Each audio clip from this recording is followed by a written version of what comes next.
Oh geez, it's been 3 years since I last made a Swift strategy video? I wonder if anyone missed this mini-series I had going on. If you did, I'm sorry. A little bit after the last episode, my life kind of completely changed, so I wasn't playing many new strategy RPGs, let alone finishing them. After all, this genre is a massive time commitment, and they haven't been the kinds of games I've gravitated to. But I recently played one that absolutely fascinated me. Ironically, the most time-committed game in the genre I've ever played. The 100 Line Last Defense Academy is an original game conceived by some of the minds responsible for Danganronpa, as well as a few other visual novel series such as Zero Escape and AI Somnium Files, although stylistically it's most similar to the former. Just around the same page, I've only played the first Danganronpa enough to know what these numbers mean. Aside from that, I have virtually no knowledge about the trilogy, or even the other games in Kazutaka Kodaka's directorial catalog.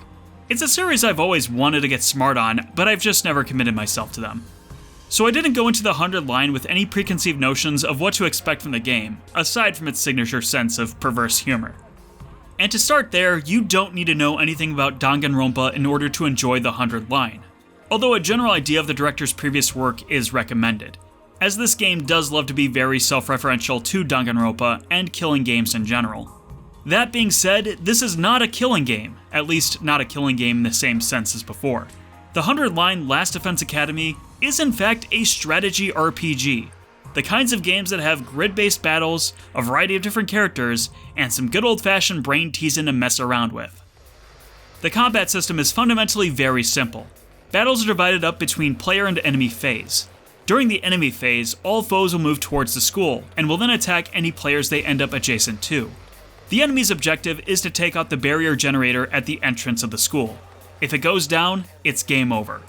In the player phase, it is up to the Special Defense Unit to defeat all the enemies in their path, preventing them from reaching the school or getting hurt themselves. In essence, this game is one part strategy game and one part tower defense. Almost every action a character can perform usually costs 1 AP. At the start of your turn, you only get 3 to 4 AP for your entire party. Not so bad when you only have 3 to 4 fighters, but when everyone is on the field at the same time, that's obviously not going to fly. However, larger enemies with multiple hit points will also award additional AP when defeated. The sub-objective of the battles is figuring out how to move and use your characters to get the most actions possible out of a turn. All the characters you get in the game are unique individuals. Each of the students has a different class weapon. These allow them to attack in different ranges or patterns. Some are built for raw damage, some are built for attacking larger groups of enemies, some are built for support. All of them are necessary to be victorious. They also have their own specialist skill to further differentiate their playstyles. For example, Takumi's specialist skill allows him to rewind battles and correct mistakes. Takemaru gains defense for every tile he moves on the map. Tsubasa doesn't get fatigued after taking her actions. Kiyoshika can deal more damage to enemies that do not have any allies adjacent to them. You don't really need to know how all their specialist skills functions in order to enjoy the game, but learning your classmates' strengths gives you the advantage in battle. As characters use their moves and defeat enemies, they slowly build up voltage. Building up a bar of voltage will allow direct access to either of two benefits. One is to boost a character's hemo-anima for the remaining duration of the battle. This can increase damage output, give them counterattacks, or even have the option to move again. The player's second option is to instead use a special attack. This allows characters to do a high amount of damage to all enemies within a designated space. The exact range and damage output of the special attack is unique for every character, but for the most part, they're strong enough to kill any regular enemies. And since voltage caps out at 300%, there is both incentive to spend it, as well as give players options to consider how they want to spend it. Do you want to give your characters a permanent boost that makes fighting in the long run easier? Or do you want to have a short-term burst of high damage for a surrounding area, which risks them being open to counterattacks? Danger and risk is definitely something you'll want to consider. Maybe not necessarily for the reasons you think, though. When characters lose all their HP, they will of course die, but despite the gory visuals, there is no mechanical permadeath in this game. Characters who die are sent back to the school to be revived, and they'll return in between waves. And as a bonus, if any characters die, you'll get a free bar of voltage that you can use to turn the tides of battle again. This includes a character's desperation attack, which becomes available when they get below their critical health threshold. So not only is death technically not a huge deal, it's almost encouraged, with the fastest way to win certain battles being to figure out how to kill your characters as quickly as possible. It's almost a foreign way for me to approach a tactics game, but I guess I shouldn't expect anything less from the twisted minds that made this game. You're graded on your performance at the end of each battle, but I found the rankings to be extremely generous. The most common ranking I received while playing was S, but that isn't really as impressive as it sounds. Some of the missions I went nuts and the ranking made sense, but some missions I only had like 50% defense rating and still got an S rank. I have to say though, the fact that the ranking system has no effect on the game's systems or progressions feels wasted. Why should you bother aiming for a higher rank when there's no benefit and not really much challenge in achieving it? But thankfully, doing the battles provides battle points, which is your primary currency for the game to be used during free time. In between battles, if there aren't any plot-relevant events, you'll get free time. It's basically Persona's calendar system. You can either choose to hang out with your friends, study, make gifts for people, or explore outside the school for resources. Everything you do has a tangible benefit on Takumi's personal development, allowing him and his team to learn new skills or upgrade their current ones. This is somewhat crucial because there isn't a leveling system in this game. Your characters are going to be about as strong at the end of the game as they were at the beginning. But that also means that someone doing just one more point of damage, or being able to build voltage a little bit faster, is eventually going to make a difference. Now the gameplay systems are a lot of fun, and it's mechanically very satisfying. But if you aren't really aware of what type of game this is, then a fair warning is in order. Now there's a concept I haven't brought up on Swift strategy before, but it is an important metric which influences how I personally feel about these games. I like to call this the battle to narrative ratio. Basically, a measurement to compare how much of your time is spent between fighting bad guys, and how much of your time is spent pushing the A button over and over and over again. To be honest, it's not a real mathematical number, but rather a general estimation to quantify how players will spend their time with the game. As for myself, I would rather a game be more battling than story. But the story is of course important too. These types of games are political in nature. We do need context where appropriate to make sense of the battling. I want to care about what the foot soldiers in the trenches go through with each passing day. But if I play a game where I spend too much time on the written story, I start to get agitated. To be honest, Last Defense Academy is way more a visual novel than it is a board game. There's only 15 story battles you're required to do, and none of them take more than an hour to finish. This is also without mentioning that a majority of the game's battles take place on the same map, fighting the same kinds of enemies. Your 4th battle honestly won't look too different from your 14th battle. This game is a strategy RPG in the same way I'm a chef because I know how to cook boxed mac and cheese. You know, despite the fact that this is boxed mac and cheese, it still tastes pretty dang good. Either way, the battling is not going to take up the majority of your playtime. And for a game that takes around 30 hours to reach credits, that might be a tough sell for a crowd that needs to have battling take place more often. The strategy battles are mostly just here to facilitate the story Last Defense Academy tells. So since the story takes up a large portion of your time, what is the story? You assume the role of Takumi Sumino. Takumi is just an average high school boy living in the Tokyo residential complex, spending his time sleeping in, going to school, and being with his childhood friend and maybe future wife. Until suddenly, mysterious invaders attack his home, which is when he awakens to the power of his hemo anima. By stabbing himself in the heart, he is able to equip his class weapon and class armor, giving him the strength to fight the invaders. This team loves Persona 3, and that is okay, because so do I. Afterward, Last Defense Academy then leans heavily into its Danganronpa roots, but cleverly inverts the concept. The next thing Takumi knows is waking up in a classroom with a bunch of other students, taken from their normal lives by a little weirdo mascot. But instead of working against each other, they need to work together. They are the Special Defense Unit, given a directive to protect a secret in the school's deepest chamber for 100 days, by any means necessary.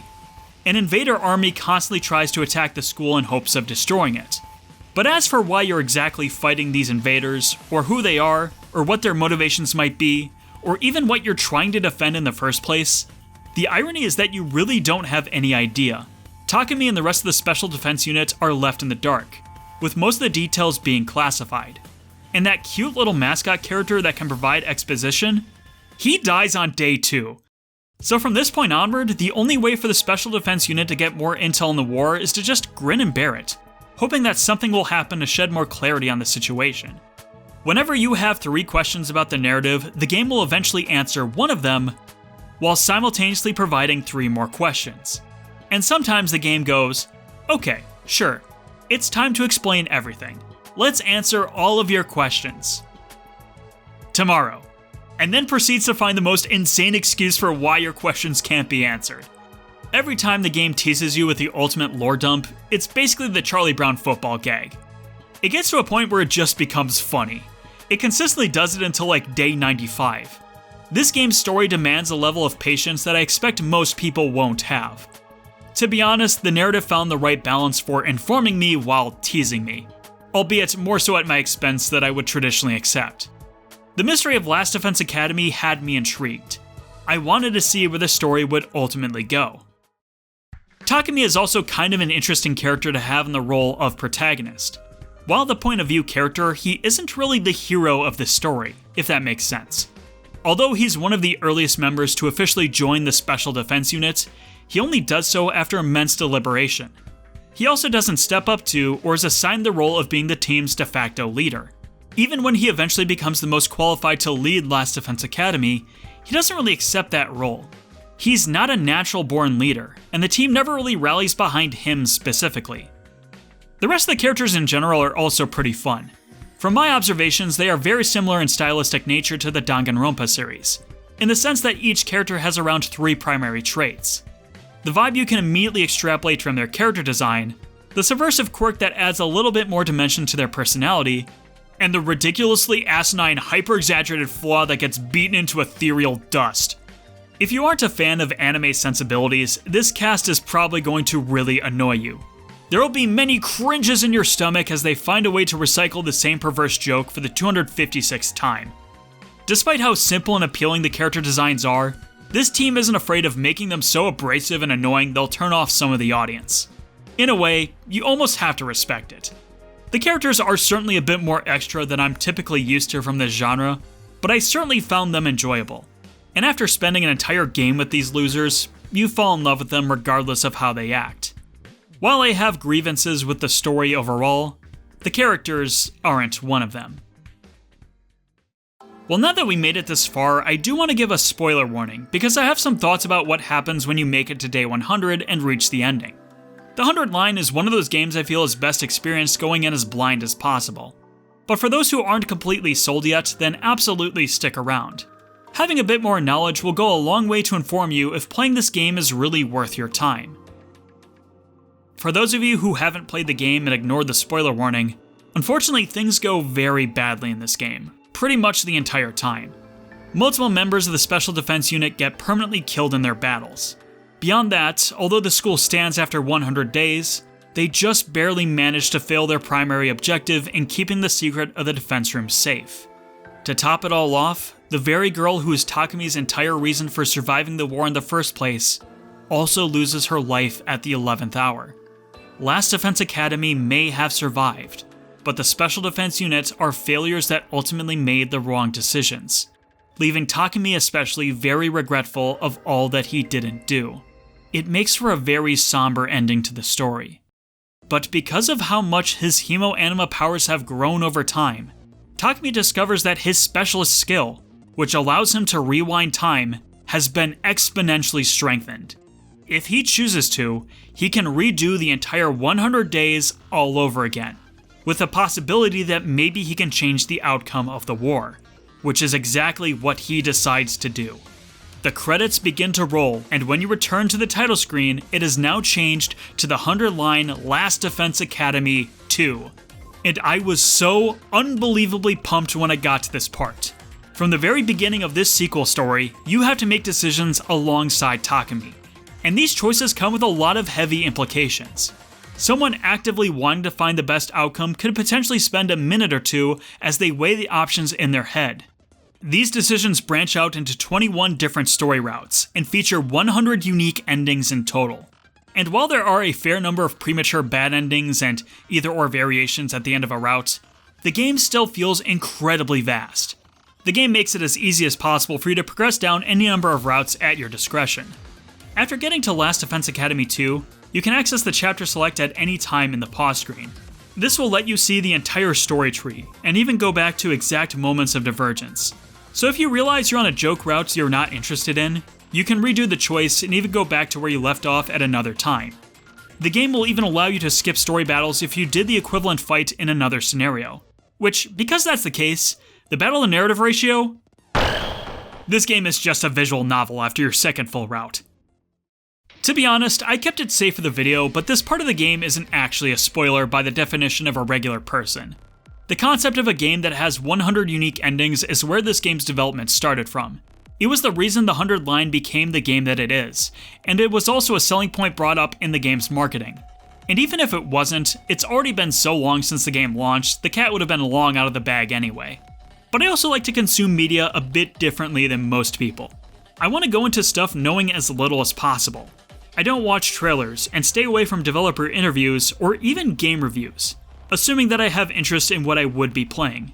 That way, I'm not just waiting for the parts of the game I already know will happen. Before I played it, I had heard in passing the 100 line was a game where you made different choices which affected the story. And while playing Last Defense Academy 1, I was confused as to why I could not find these branching paths. And as I got closer to the end, I realized something was up. Around day 80, I just kind of assumed that I was somehow going to go back in time because of my prior knowledge. But I would have rather that come up as a genuine surprise. So I honestly wish this aspect of the game was kept more under wraps, and that I didn't know about it going in. That meta-knowledge tainted my playthrough of Last Defense Academy in a way that it probably shouldn't have been. I think something is lost when you go in already knowing the game only starts at day 100, and it would have only made getting to Last Defense Academy 2 that much more of a ridiculously awesome twist. Although the entire reason I became interested in this game and bought it in the first place was because I heard a rumor that there was a choice which, depending on your answer, would either give you the craziest lore drop of all time, or would put you into the hot dog route, that would lead into the hot dog ending. And the absurdity of this game completely derailing into hot dog related content sold me on wanting to try it. So maybe spoilers are good sometimes. But I digress. The story structure of this game worked for me.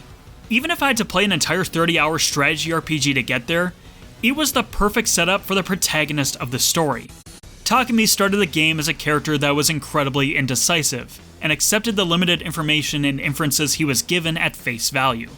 And because he was disengaged, bad things happened. Things he could have prevented if he took a little more initiative. But now fueled by that regret, he bravely charges into the future with resolve, willing to take accountability for his mistakes if it means paving the way for everyone to have a better life. He grows into his role and accepts the responsibility of being a leader. He then becomes the hero of the story because he feels like it's his duty. Takumi Sumino will never be seen as one of the universally acclaimed main protagonists of our medium that have life-changing and emotional journeys. Because unfortunately for him, he was put into an anime game that constantly tells dirty jokes, intolerable to mass market appeal. But I can relate to the narrative journey of Takumi, like a lot, because I spent nearly my whole life just kind of existing. An average dude living an average boring life. Yet even when I became an adult and responsibility called to me, I was hesitant to accept it. I was willing to let others make decisions for me. I was willing to tough it out in hopes that things would go back to something more familiar. Until one day, seeing how much I was failing to engage with the world around me, seeing how much I regretted not taking chances, I finally got fed up. And little by little, I started taking things into my own hands. It doesn't mean those decisions were easy to make, and sometimes I made the objectively wrong choice. But they were mine all the same. While Takumi does fall in line with many tropes of the anime protagonist archetype, he drives the story forward in an interesting direction that is well realized. It spoke to me incredibly loud, making him one of my favorite core protagonists I've seen in a while. This man puts himself through more physical and emotional suffering than anyone could fully fathom, and I wanted to do whatever I could to help him reach his perfect ending. God, I did not know what I was promising. The 100 line is long, absurdly long.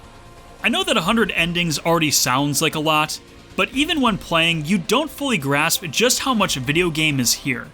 And even if you're willing to commit the next 200 hours of your free time to the same game, take it from someone who saw the whole thing through, who went through every route in the game, who achieved all 100 of the game's endings over the course of 6 months slowly picking away at it.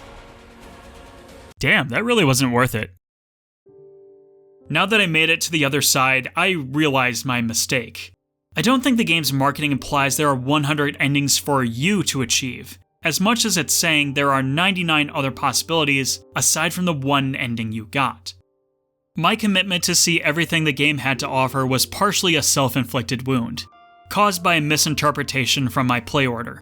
The very first story route I attempted going down had a story lock on day 10, with the only way to unlock it being to achieve 4 specific endings from the game and partially complete another route first. To have this be my first impression of Last Defense Academy 2 completely altered my perception of the 100 line. I made the assumption that this game's overarching narrative was actually a massive puzzle that gradually makes more sense the more endings achieved. This assumption then got further enforced because the next few routes I did coincidentally tied back into the same route I first went down. This caused me to expect that ending 100 was going to be the game's true ending. And while that is technically correct, it doesn't really have the presentational payoff to really feel like it was intended to be the game's final canonical ending. And apparently I'm not wrong to feel that way, especially considering that Kodaka has teased they plan on adding even more endings, possibly supporting this game long term over the course of the next 10 years. I say this in the most respectful way I possibly can. Brother, how? So my advice to you is to play this game, make the choices you want to make, and try to be satisfied with the one route you pursue. Get whatever endings you naturally come to, and let that be the story you take away from the 100 line. If you're still overwhelmed by the possibilities and want something more curated, there is a specific route you can go down. Chapter 0, fully titled Last Defense Academy Second Scenario. This route will provide a complete story, resolving about 98% of the questions you had from Last Defense Academy 1. And if you want to progress this route, all you need to do is make the same decisions the real Takumi Sumino would canonically make. Not you, the player, not the logical thinker, not the person who views this story as fiction, but the flawed, emotionally torn character who is living through these events. Chapter 0 is easily the most dramatically satisfying route in the game, and ending 1 is the only one that's gonna make you go, man, that was a work of art. And if you want to see what another choice will end up resulting in, go for it. But be willing to stop whenever you feel like you've seen enough. For all I know, enough for you might very well be at 100 endings. If that's your earnest intention with the game, there's nothing wrong with that. But don't make that your goal out of a belief that there's going to be some secret ending 101, or that the ending behind all the story locks is going to be narratively superior to the other 99 endings leading up to it. Because I imagine fans of Zero Escape may not think such a conclusion is unreasonable to expect, but save your time if that's the case. The supposed Last Defense Academy 3 that's set up in the branching stories and eventually concluded in the SF route doesn't have the landing needed to justify the time spent getting there. So don't be like me. Know when it's time to stop fighting. Anyway, thank you for watching this episode of Swift Strategy. Although, looking at the page length of my script, this really didn't turn out to be fitting with the intentions of making shorter videos on strategy RPGs. That sounds appropriate considering today's subject matter, though. And as for the future of Swift Strategy, I'm not going to promise any more. To be honest, I haven't really been interested in returning to this video format. But I always wanted to do at least one more and end the series with a game I really enjoyed. And the 100-line Last Defense Academy made for the perfect opportunity. I also just had to find a way to justify the time I'll never get back from this stupid game.